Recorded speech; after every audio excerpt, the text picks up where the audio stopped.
L'invité du vendredi avec Sylvie.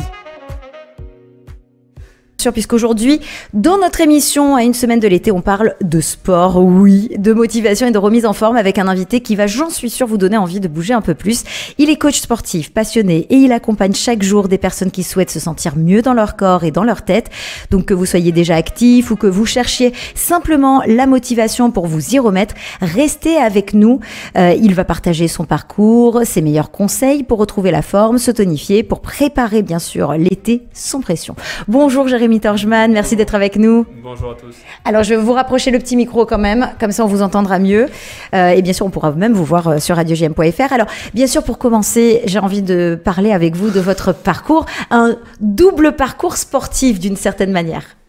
Oui, puisque j'ai été pendant près de 15 ans journaliste sportif, donc j'ai travaillé à la Provence et c'est comme ça qu'on s'est rencontrés il y a peut-être 15 ans. Oui, quand effectivement. vous travaillez aussi dans le sport.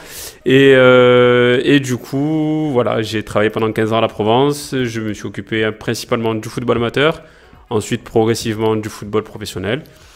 Et donc il y a environ 11 ans de ça, j'ai eu un accident qui progressivement m'a obligé à penser à une reconversion. Et c'est comme ça que je me suis dirigé vers le coaching sportif. Et à quel moment concrètement vous vous êtes dit, je vais me mettre au sport, je vais devenir carrément coach sportif? Vous n'étiez pas spécialement sportif à la base? J'ai toujours fait du sport. D'accord. Beaucoup moins après mon accident, pour des raisons médicales. Et en fait, il a fallu que je me remette au sport pour ma santé, tout d'abord, pour éviter l'opération. Et après, donc, comme j'ai vu que ça me faisait énormément de bien, je me suis dirigé vers cette voie-là quand il a fallu penser à ma reconversion professionnelle. Alors, qu'est-ce que c'est finalement un coach sportif? Comment le définir? On va dire que c'est quelqu'un qui va vous aider à avoir une certaine rigueur dans votre pratique sportive. Alors, vous, qu'est-ce qui vous plaît dans ce métier? Le contact avec les gens et on va dire les challenges, les défis pour aider chaque personne à atteindre ses objectifs, que ça soit une perte de poids, une prise de muscle ou simplement le fait de se sentir mieux, de se sentir bien. C'est vrai que c'est quelque chose qui me plaît pas mal. Alors, qui peut s'adresser à vous? Hommes, femmes? Enfants. Enfants aussi, même plus jeunes, voilà. Oui, parce qu'effectivement... Hommes, femmes, enfants, tout le monde, il n'y a pas de limite, il n'y a pas de restriction. Après, il y a sauf aussi alimentaire, quelques sportifs. sauf restriction alimentaire peut-être. Oui, on en parlera un peu plus tard. Mais oui, il y a aussi des sportifs, on va dire des sportifs de haut niveau qui s'adressent à moi selon les périodes. Oui. Mais généralement, on va dire que depuis que j'ai démarré maintenant il y a 2 ans, c'est surtout le grand public et hommes, femmes confondus. On va dire plutôt dans ma tranche d'âge, puisque j'ai l'habitude de dire qu'on a les coachés, entre guillemets, Oui. qui nous ressemblent. Donc on va dire que voilà, j'ai entre 35 et 40 ans, donc aujourd'hui c'est la grande majorité de mes clients ont entre 25 et 35 ans. Bien sûr. Et dans tous les cas, mais vous pouvez peut-être recevoir en ce moment, peut-être pour nos auditeurs qui écoutent, des nouvelles personnes qui pourront être coachées par vous. Alors, comment se passe une première séance, avec Jérémy Torjman?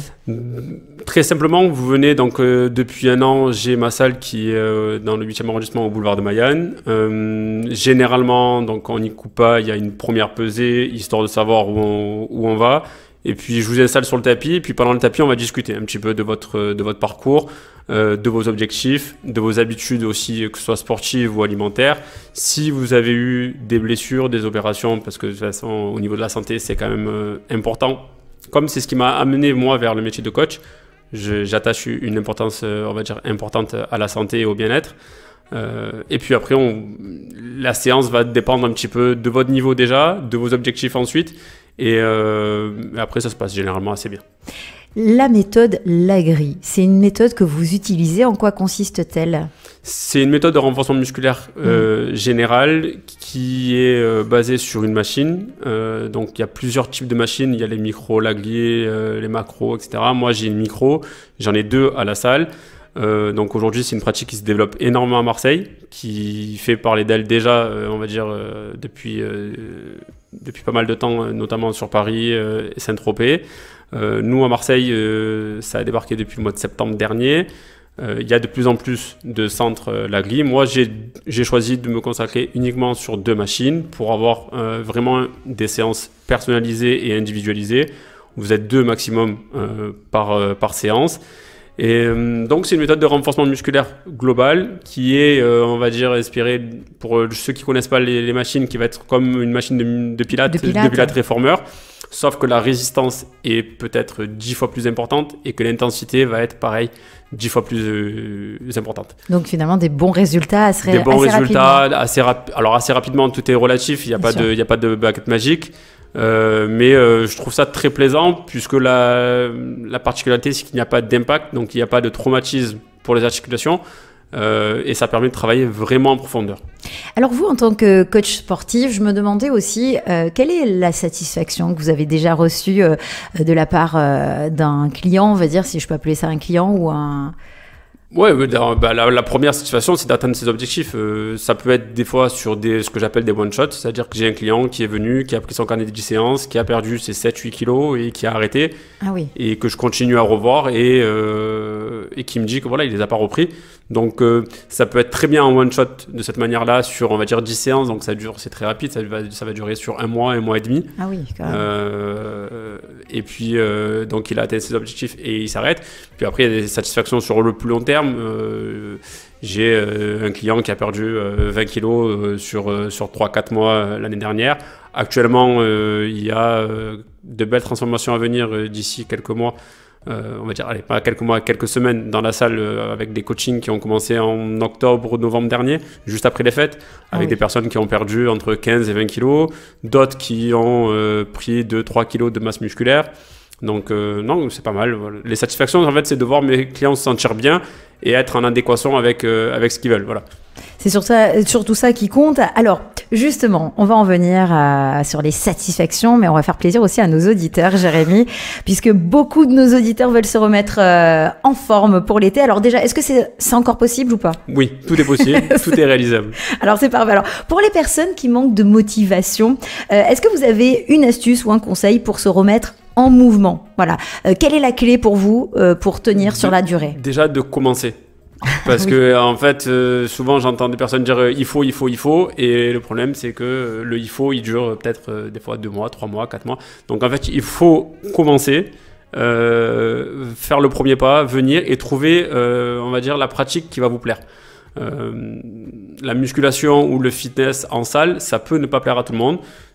Donc si la pratique en plein air vous satisfait et vous plaît un peu plus, dirigez-vous vers le plein air. Maintenant, si vous avez besoin d'être en salle, si vous savez que ça peut vous plaire, venez en salle. Mais il faut commencer. Il faut commencer, ça c'est un bon conseil. Alors justement, admettons, on n'a que 10 minutes. 10 minutes chrono dans son planning, dans sa journée. Seulement, qu'est-ce qu'on peut faire ? Moi, personnellement, je privilégie beaucoup le gainage. Quand j'ai peu de temps, parce que ça demande peu de matériel, peu de place. Oui. Et au final, c'est quand même assez efficace. Et puis surtout, c'est très important parce que donc, le gainage va renforcer la ceinture abdominale et les lombaires principalement. Et oui, on se tient droit après. Et du coup, voilà, vous avez tendance à vous tenir un peu plus droit, à être, on va dire, juste plus fort dans la vie de tous les jours au quotidien. Alors le gainage, pour ceux qui ne savent pas ce que c'est se mettre un peu en planche, voilà, sur les avant-bras. Se mettre en planche sur les mains, sur les coudes. D'accord. Voilà, il y a plusieurs types de gainage. Il y a des vidéos qui sont sur Internet, c'est assez accessible maintenant aujourd'hui pour tout le monde. Vous pouvez retrouver aussi sur mon compte Instagram. Il y a pas mal de conseils. Voilà. Alors, est-ce qu'il y a un geste, un réflexe santé à adopter également dès aujourd'hui? Dès aujourd'hui, ça veut dire qu'en ce moment, vous nous écoutez, il faut l'adopter, c'est quelque chose de simple et d'efficace. Boire 1 litre et demi à 2 litres d'eau par jour. Parce que déjà, votre corps en a besoin, parce que sans rien faire, vous éliminez de l'eau, donc vous avez besoin de vous réhydrater en permanence. Les premières chaleurs arrivent, et donc c'est hyper important. Et puis surtout, pour ceux et celles qui principalement veulent perdre du poids, parce que généralement c'est un petit peu l'objectif de tout le monde à l'approche de l'été, l'eau va vous permettre un petit peu d'avoir moins faim, tout simplement, et donc du coup en fait de moins manger. Et quand même, est-ce qu'on peut s'autoriser des petites pauses sans culpabiliser, Jérémy? On m'a dit d'être gentil avec tout le monde, de vous dire oui, donc je vais vous dire oui, mais après la vérité c'est que je suis pas trop fan des petits écarts. Aïe aïe aïe. Parce que je dis toujours qu'un petit écart par un petit écart, ça finit par un grand écart. C'est vrai. Et donc du coup, je vais être plutôt dans le sens où il faut être rigoureux, mais savoir ce qui nous convient. Il n'y a pas besoin d'avoir de très grosses restrictions pour perdre du poids. Il faut juste avoir un régime alimentaire qui nous convient. Par régime alimentaire, c'est juste une rigueur alimentaire qui nous convient. Alors, je précise, je ne suis pas nutritionniste. Il y a des professionnels de la santé pour ça. Je donne juste des conseils à mes clients par rapport à une pratique sportive, par rapport à un objectif. Mais après, il y a des choses très simples à mettre en place. Manger régulièrement dans la journée, manger des choses saines et éviter les produits transformés. Et après, ça roule. Enfin, ça peut aller tout seul, mais il ne faut pas être pressé.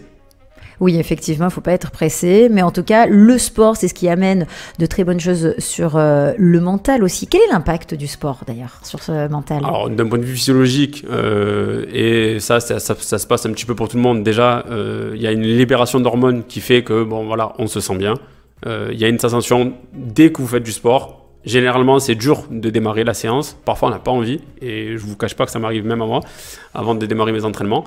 Mais après la séance de sport, si vous vous sentez bien, c'est juste que c'est physiologique, c'est hormonal. Que la séance vous ait plu ou pas plu, déjà, vous allez vous sentir mieux.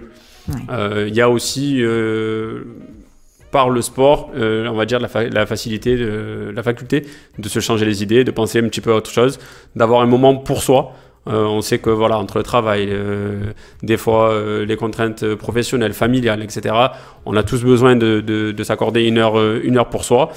Une heure et demie, ça dépend un peu des personnes, mais c'est vrai que ce moment-là où on fait son sport, généralement, ben voilà, j'aime bien laisser mon téléphone de côté. Je dis même à mes clients de laisser, quand c'est possible, leur téléphone de côté. Et on se concentre sur une heure par jour. Des fois, c'est 1 heure par semaine, 2 heures par semaine, de s'accorder du temps pour soi-même.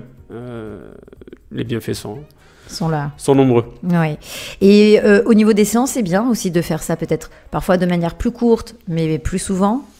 Ou pas. Là, il y a un petit débat là-dessus. Sur plus court et plus souvent, en fait, ça va dépendre un petit peu de la pratique de chacun. Ce qui est certain, c'est qu'en 45 minutes, 50 minutes, c'est généralement le temps qu'il faut pour, on va dire, brûler notamment suffisamment de calories ou faire une séance de musculation complète.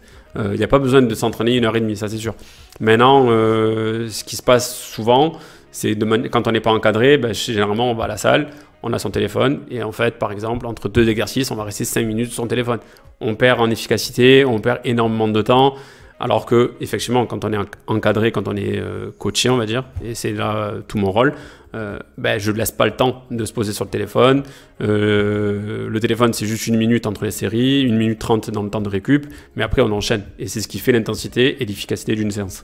Et j'imagine que vous avez eu aussi des personnes qui vous ont dit au début je n'y arriverai pas et qui finalement ils sont arrivés à Jérémy. Oui, et puis heureusement. Les progrès sont importants et des fois on ne s'en rend pas compte et c'est pour ça que des fois je fais souvent pendant les premiers cours des premières vidéos, les premières photos, etc. Et puis quelques semaines après on se rend compte, ah oui, d'accord, ok, là je le vois. Et même dans la manière de faire les exercices, c'est parfois flagrant parce que c'est pas inné pour tout le monde, donc je suis là pour encadrer, je suis là pour conseiller. Mais les progrès sont parfois très très importants. Et alors ce qui me satisfait à moi personnellement, c'est quand on me croise et quand je croise des gens que je connais, j'ai vu un tel que tu coaches, mais c'est fou comme il a changé. Oui, parce que ça c'est vrai que c'est une satisfaction personnelle. Voilà, c'est changer bien sûr pour se sentir mieux. C'est aussi ce que vous proposez lors de vos séances. Alors Jérémy, on approche de la fin de cette interview. Quelle serait votre devise en tant que coach ? La seule mauvaise séance que vous allez faire, c'est celle que vous n'allez pas faire. Ah bah voilà. Ça, parce qu'il n'y a pas de mauvaise séance, même si ça dure 1 demi-heure, même si ça dure 3 quarts d'heure, faites un peu d'exercice, faites du gainage, faites juste des abdos, des pompes, faites ce qui vous plaît, mais faites-le. Ouais. Et bougez. Très important. Très très important.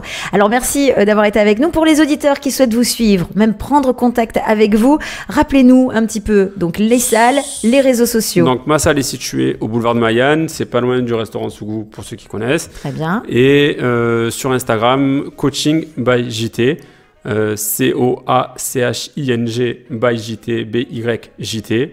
petite référence à mon parcours de journaliste. Et puis voilà.